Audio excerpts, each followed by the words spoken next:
Okay, I never thought this would ever happen to me. I mean, I never thought I would ever see one of these in my backyard. I mean, I've been living here for most of my life, and I never seen one of these in my backyard before. And also, what's unique about what I'm about to show you is that so far, I've loved turtles my whole life, and so far, I've only seen 2 of these. And the first one I saw, I actually stayed it on M36 here. It's like a 4-lane road most of the time, and it was heavily trafficked. And unfortunately, it got hit by a car. But since it was so big, it just cracked its shell, and I was able to save it.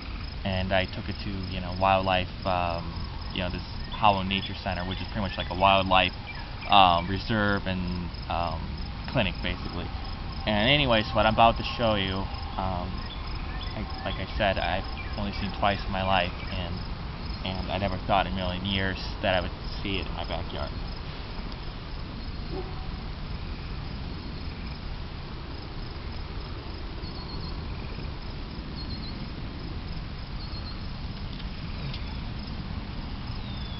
This here is a Bladding turtle, and as you can see, it's black with little yellow dots on top, and underneath it's black and yellow and whatnot. But anyways, this species of turtle is semi-aquatic, which means it spends half of its life on land and half of it in water. And this is actually considered a endangered and threatened species. What it is that it spends its natural habitat basically is in shallow ponds, murky water. You won't find it in popular lakes or rivers. It's kind of a reclusive, basically, the small town ponds and muddy waters, basically. And it pretty much, its general region is around the Great Lakes. Matter of fact, this is actually Minnesota's native reptile. I'm sorry, state reptile. And it's just such a thrill to actually see one of these in my backyard. It's kind of hard to see, but underneath its chin, see if I can get a close-up view of it. Under its chin there is bright yellow, which is beautiful to see. I mean, really beautiful. It's a very, very gorgeous turtle. What else I can tell you about? The average size is about anywhere from 5 to 10 inches, and this one here is a little bigger than my hand, so it's about 8 inches. So she's a big gal.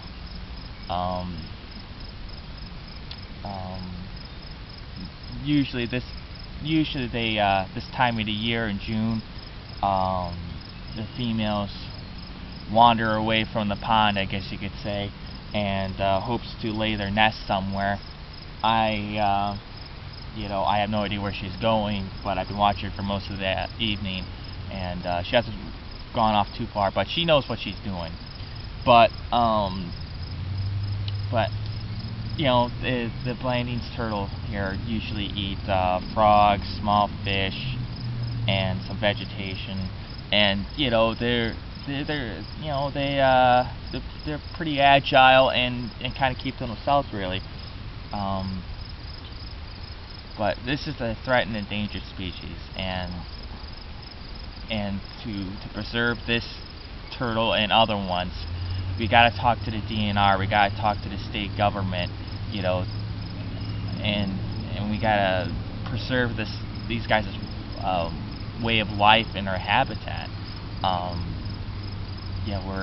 We're destroying the wetlands and the swamps and ponds that these guys live in, and because of that, they're slowly dying off, and we just gotta start doing something.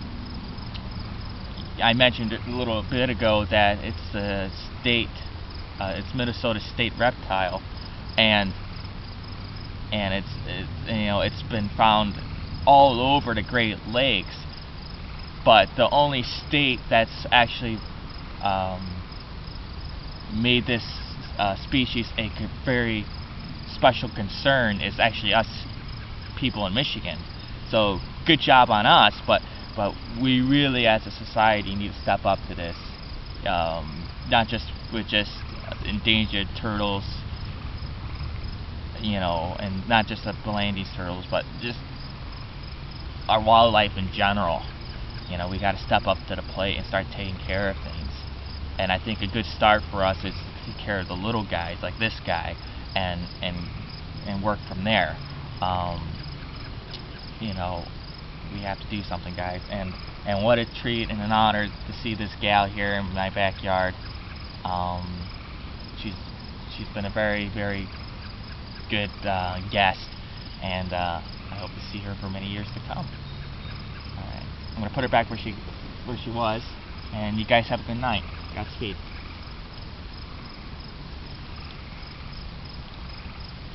Mosquitoes are crazy.